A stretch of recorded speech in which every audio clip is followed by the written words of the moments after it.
Hello everyone, आप सभी का स्वागत है अध्ययन समय यूट्यूब चैनल पर। आई होप आप सभी अच्छे होंगे। जैसा कि आपको पता है कि एचपीटीजीटी जेबीटी कमीशन जल्दी होने वाला है, तो सीडीपी प्रैक्टिस सीरीज को कंटिन्यू करते हुए ये सेकंड पार्ट रहेगा और हम सीडीपी साइकोलॉजी सेक्शन को जो है एमसीक्यू के थ्रू डिस्कस करते हुए चलेंगे। तो चलिए वीडियो को स्टार्ट करते हैं। और अगर आपने अभी तक चैनल को सब्सक्राइब नहीं किया है तो चैनल को प्लीज़ सब्सक्राइब करें। Question 1, which document discussed multilingualism and the power of language.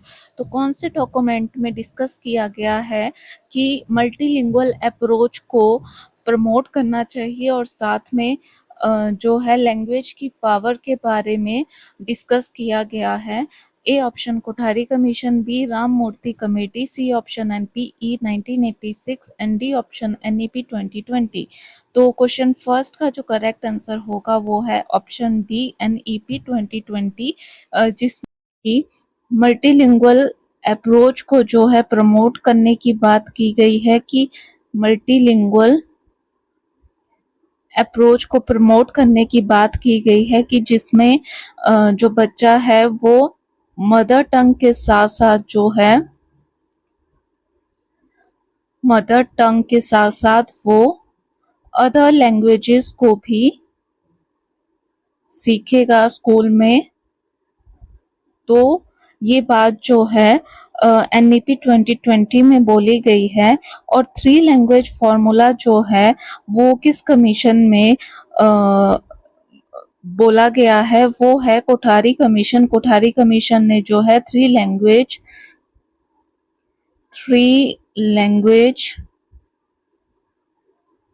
Formula की बात की है। तो क्वेश्चन फर्स्ट का करेक्ट आंसर है option D NEP 2020। Next question 2, in which field of education maximum innovations have been done. तो education की कौन सी फील्ड में मैक्सिमम इनोवेशंस करने की ज़्यादा ज़रूरत है। A primary school education, B middle school education, C secondary school education, D option senior secondary school education.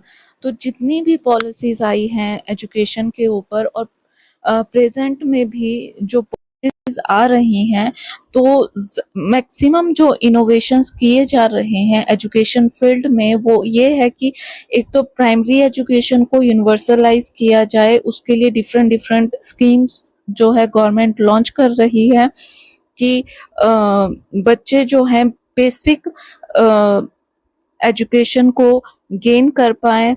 और तो इस क्वेश्चन का जो करेक्ट आंसर होगा वो है ऑप्शन ए, प्राइमरी स्कूल एजुकेशन पर जो है ज़्यादा फोकस किया जा रहा है और इसके लिए इनोवेशंस किए जा रहे हैं, मैक्सिमम इनोवेशंस किए जा रहे हैं गवर्नमेंट के द्वारा डिफरेंट डिफरेंट स्कीम्स को लॉन्च करके।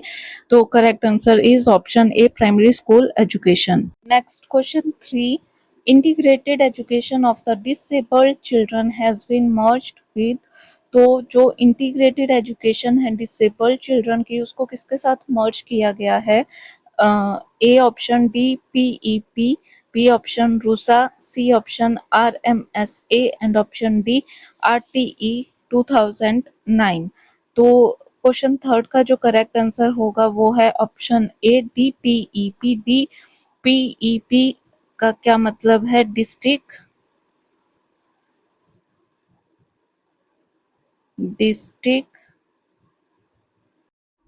Primary education programme, district primary education programme. Next question, Kohlberg describes the context of moral development within. तो जो कोहल वर्क की थ्योरी है उसमें कोहल वर्क ने मोरल डेवलपमेंट को जो डिस्क्राइब किया है वो किसके कॉन्टेक्स्ट में डिस्क्राइब किया है। A emotional and cognitive development, B option social and emotional development, C option physical and cognitive development and option D social and cognitive development. तो कोहल वर्क ने जो है मॉरल डेवलपमेंट को जो डिस्क्राइब किया है वो किया है सोशल एंड कॉग्निटिव डेवलपमेंट के कॉन्टेक्स्ट में। तो इसका जो करेक्ट आंसर होगा वो होगा option D. Question 5, the human development pattern is A option spiral, B linear, C parabolic and option D cyclic. तो जो ह्यूमन डिवेलपमेंट का पैटर्न होता है वो कांस्टेंट या फिर लीनियर तो होता नहीं है, क्योंकि वो जो ह्यूमन का डिवेलपमेंट है वो पूरी लाइफ एक जैसा नहीं रहता, यानी कि यूनिफॉर्म नहीं होता। तो लीनियर तो एलिमिनेट हो जाएगा, पैराबोलिक और साइक्लिक तो बिल्कुल नहीं होता, तीनों ऑप्शन एलिमिनेट हो गए। तो क्वेश्चन 5 का करेक्ट आंसर है ऑप्शन ए स्पाइरल।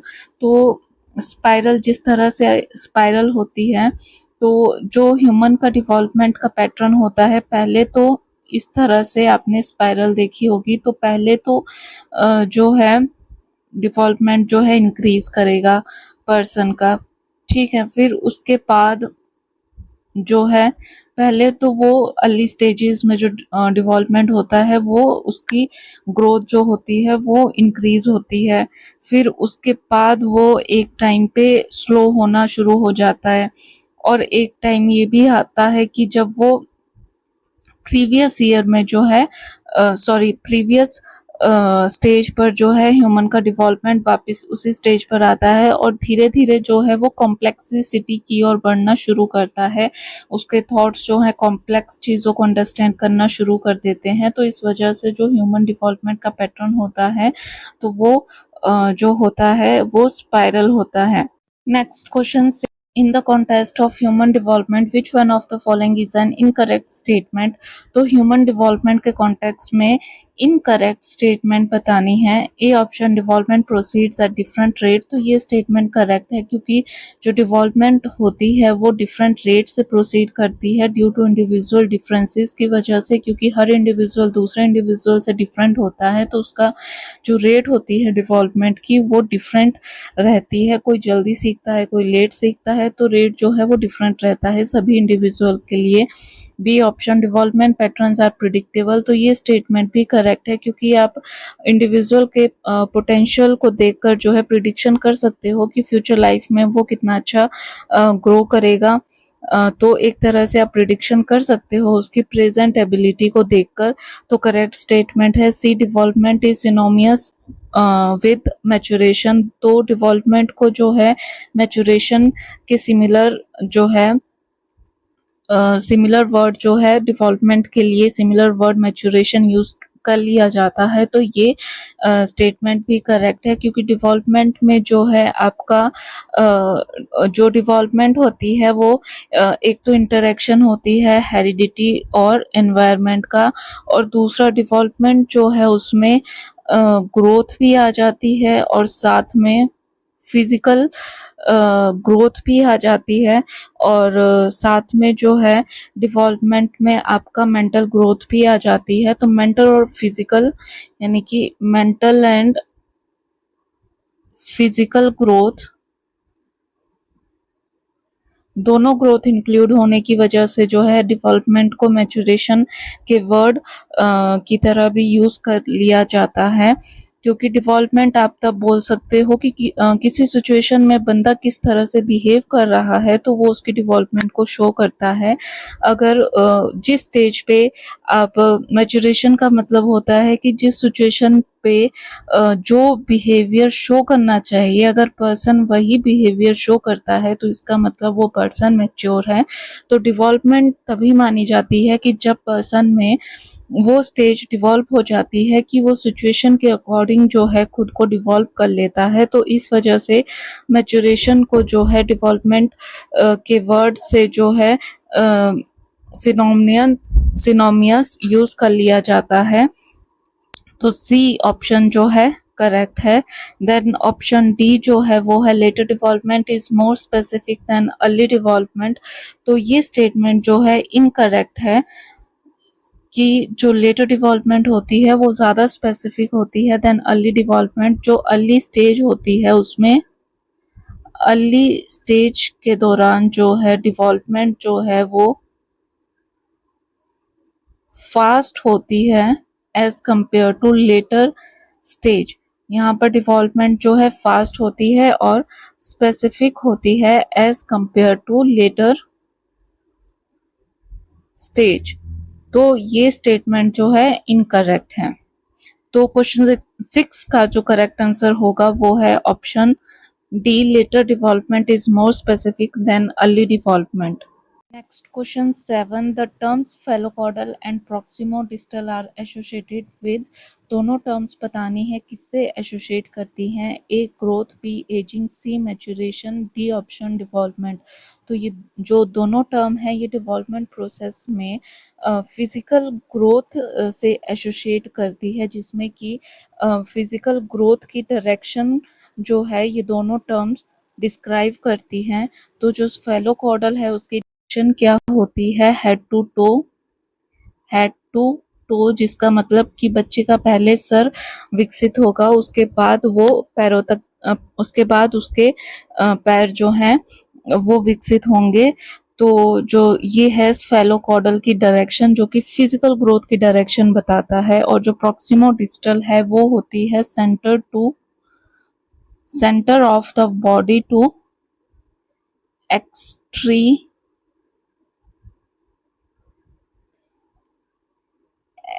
एक्सट्रीमिटीज। तो पहले बच्चे का जो सेंटर का पार्ट है वो डिवॉल्व होगा, देन उसके बाद वो जो एक्सट्रीमिटीज की ओर जाएगा, यानी कि सेंटर से वो बाहर की ओर जो है उसकी ग्रोथ होगी। तो क्वेश्चन 7 का जो करेक्ट आंसर है वो है option A, growth. Question 8. A limitation of constructivist approach is that कि कंस्ट्रक्टिव वेस्ट अप्रोच की लिमिटेशन क्या होती है। A option standardised curriculum is ignored, कि कंस्ट्रक्टिव वेस्ट अप्रोच में जो है स्टैंडर्डाइज्ड करिकुलम को इग्नोर किया जाता है। तो ये स्टेटमेंट जो है कंस्ट्रक्टिव वेस्ट अप्रोच का लिमिटेशन है, क्योंकि कंस्ट्रक्टिव वेस्ट अप्रोच में जो है बच्चे को लर्निंग बाय डूइंग के थ्रू जो है उसकी लर्निंग होती है। Learning by doing learning by doing learning by doing को जो है प्रमोट किया जाता है, जिसमें कि स्टैंडर्डाइज करिकुलम जो है इग्नोर हो जाता है। तो ए स्टेटमेंट जो है करेक्ट है, जो कि कंस्ट्रक्टिविस्ट अप्रोच की लिमिटेशन है। Then B option teacher acts as a facilitator. तो कंस्ट्रक्टिविस्ट अप्रोच में टीचर जो है फैसिलिटेटर की तरह एक्ट करता है। तो ये स्टेटमेंट जो है करेक्ट है, कंस्ट्रक्टिविस्ट अप्रोच की डेफिनेशन में आता है। C option collaborative learning take place. तो कोलैबोरेटिव लर्निंग जो है उसके थ्रू बच्चा सीखता है, जब वो खुद से चीजें करता है, ग्रुप में उससे चीजें करवाई जाती है। तो कोलैबोरेटिव लर्निंग जो है उसके थ्रू वो सीखता है। तो ये स्टेटमेंट भी कंस्ट्रक्टिविस्ट अप्रोच की डेफिनेशन में इंक्लूड होती है। Then option D self learning is emphasised. तो सेल्फ लर्निंग जो है इसका की कॉन्सेप्ट है कि कंस्ट्रक्टिविस्ट अप्रोच में, जो कि वर्ड से पता चल रहा है कि बच्चा जो है कंस्ट्रक्ट कर रहा है नॉलेज को, तो सेल्फ लर्निंग जो है इस पर फोकस किया जाता है। तो ये कंस्ट्रक्टिविस्ट अप्रोच की डेफिनेशन के अंदर आता है। तो क्वेश्चन 8 का जो करेक्ट आंसर है वो है option A, standardised curriculum is ignored. Next question 9. What is the way of modifying behavior through operant conditioning? तो ऑपरेंट कंडीशनिंग में किस तरह से बिहेवियर को मॉडिफाई किया जाता है। तो सबसे पहले जो ऑपरेंट कंडीशनिंग है ये थ्योरी कौन से साइकोलॉजिस्ट ने दी है, वो है स्किनर।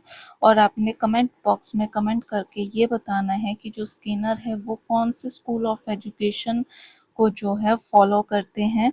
इसका आंसर आप कमेंट बॉक्स में बताएंगे।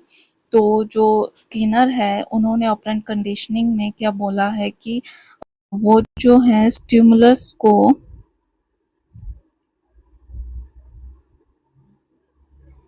एसोसिएट करते हैं बिहेवियर को मॉडिफाई करने के लिए, और इस थ्योरी को जो है एसोसिएशन बाय लर्निंग भी बोला जाता है। तो जो ए ऑप्शन है रिपीटिशन थ्रू ड्रिल, तो ये ऑप्शन एलिमिनेट हो जाएगा, क्योंकि उन्होंने ड्रिल का कहीं पे भी प्रैक्टिस नहीं करवाई है, मतलब ड्रिल की जो है रिपीटिशन थ्रू ड्रिल की बात नहीं की है ऑपरेंट कंडीशनिंग में। B option variation of providing reinforcement. तो जो ऑपरेंट कंडीशनिंग में उन्होंने एक्सपेरिमेंट किया था उसमें जो रिइंफोर्समेंट था, स्किनर ने जो है कौन से एनिमल पे एक्सपेरिमेंट किया है, इसका आंसर भी आप कमेंट बॉक्स में कमेंट कर कर बताएंगे। तो जो रिइंफोर्समेंट था, रिइंफोर्समेंट को जो है एसोसिएट किया गया था स्टिमुलस के साथ, तो रिइंफोर्समेंट में वेरिएशन नहीं लाई गई थी, रिइंफोर्समेंट जो है वो सेम रखा गया था। बस जो ऑपरेंट कंडीशनिंग है उसमें जो है स्टिमुलस को जो है रिप्लेस किया गया था, नेचुरल स्टिमुलस को आर्टिफिशियल स्टिमुलस के साथ रिप्लेस किया गया था और उसको एसोसिएट किया गया था रिइंफोर्समेंट के साथ। तो जो वेरिएशन ऑफ प्रोवाइडिंग रिइंफोर्समेंट है ये ऑप्शन भी एलिमिनेट हो जाएगा। Then option C, refinement of existing behaviour, तो इस तरह से भी मॉडिफाई नहीं किया जाता है ऑपरेंट कंडीशनिंग में, सी भी एलिमिनेट हो जाएगा। Then option D, developing linking of some behaviour, तो यहाँ पर developing liking for some behaviour, तो यहाँ पर वही बात है कि कुछ जो बिहेवियर ऑर्गेनिज्म जो है उसमें डिवॉल्व होगा, अगर सेम बिहेवियर को जो है रिइंफोर्समेंट दी जाएगी, यानी कि आप उसको एसोसिएट कर रहे हो, जो बिहेवियर है उसको आप रिइंफोर्समेंट के साथ जो है एसोसिएट कर रहे हो, तो वो सेम तो वो बिहेवियर उसी बिहेवियर को शो करेगा जिस बिहेवियर को लाइक किया जाएगा, यानी कि जिस बिहेवियर को रिइंफोर्समेंट मिल रही है एसोसिएशन के थ्रू, तो उसी बिहेवियर को जो है लाइक किया जाएगा। तो 9th का जो करेक्ट आंसर है वो है ऑप्शन डी। तो इस तरीके से जो है ऑपरेंट कंडीशनिंग में बिहेवियर को मॉडिफाई किया जाता है थ्रू एसोसिएशन। अगर आप किसी भी बिहेवियर को लाइक करोगे तो ऑर्गेनिज्म उसी सेम बिहेवियर को शो करेगा जिसको कि रिइंफोर्समेंट मिल रही है, जो लाइकिंग है वो रिइंफोर्समेंट का काम कर रहा है। और तो correct answer is option D. Question 10, extrinsic motivation is preferred over intrinsic motivation because, तो जो एक्सट्रिंसिक मोटिवेशन है उसको ज़्यादा प्रेफर किया जाता है as compare to intrinsic motivation से, क्योंकि A option, it helps foster creativity, तो ए ऑप्शन जो है इनकरेक्ट होगा, क्योंकि एक्सट्रिंसिक मोटिवेशन में आप क्या करते हो, बच्चे को जो है आप रिइंफोर्समेंट जब प्रोवाइड करते हो, यानी कि रिवॉर्ड जब किसी काम के लिए जब उसको रिवॉर्ड दिया जाता है, यानी कि एक्सटर्नल स्टिमुलस पर जो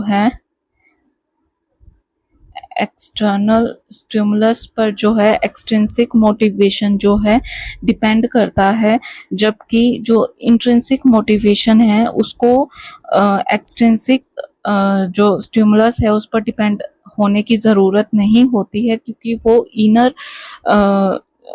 से होता है, यानी कि वो मोटिवेशन जो है बच्चे को इंटरनल ही होता है। तो जो इट हेल्प्स फोस्टर क्रिएटिविटी, तो ये स्टेटमेंट इनकरेक्ट होगा, क्योंकि जो क्रिएटिविटी को फोस्टर करता है वो है इंट्रिंसिक मोटिवेशन, क्योंकि इसमें बच्चे का इंटरेस्ट होता है, जिसमें इंटरेस्ट होता है तो उसके लिए क्यूरियोसिटी होती है, जब क्यूरियोसिटी होती है तो क्रिएटिविटी क्रिएट होती है, क्योंकि वो उसके अंदर से जो क्रिएटिविटी की क्वालिटी है वो उसके अंदर से आती है। तो ए इनकरेक्ट होगा। B, parents and teachers often reward children for successful completion of learning task, तो लर्निंग टास्क को कंप्लीट करने के बाद पेरेंट्स और टीचर जब रिवॉर्ड देते हैं तो वो जो रिवॉर्ड है वो किसकी तरह काम कर रहा है, एक्सट्रिंसिक मोटिवेशन की तरह काम कर रहा है, क्योंकि बच्चा जो है वो एक्सटर्नल स्टिमुलस पर डिपेंडेंट है टास्क को कंप्लीट करने के लिए। तो क्वेश्चन 10 का बी जो है करेक्ट आंसर होगा। देन ऑप्शन सी है, इट इज़ लॉन्गर लास्टिंग, तो ये स्टेटमेंट इनकरेक्ट होगा। ये स्टेटमेंट है इंट्रिंसिक मोटिवेशन के लिए, क्योंकि इंटरनल होने की वजह से ये लॉन्ग लास्टिंग भी होता है as compare to extrinsic motivation, क्योंकि ये कुछ टाइम के बाद जो है बच्चे का इंटरेस्ट जो है ख़त्म होना शुरू हो जाता है एक्सट्रिंसिक मोटिवेशन में। Then option D, it is based on taking pleasure in an activity. जिस एक्टिविटी में बच्चे को इंटरेस्ट होगा तो उसमें जो है उसको प्लेजर ऑटोमेटिकली मिलेगा। तो ये बात जो है इंट्रिंसिक मोटिवेशन के लिए करेक्ट है as compare to extrinsic motivation. तो क्वेश्चन 10 का जो करेक्ट आंसर है वो है ऑप्शन बी। आई होप आपके लिए वीडियो इन्फॉर्मेटिव रहे। चैनल को प्लीज सपोर्ट करें। सपोर्ट करने के लिए चैनल को लाइक करें, शेयर करें, सब्सक्राइब करें और बेल आइकन पर क्लिक जरूर करें ताकि आपको आने वाली वीडियोस की नोटिफिकेशन मिल सके। Thank you for watching the video. Bye bye and take care.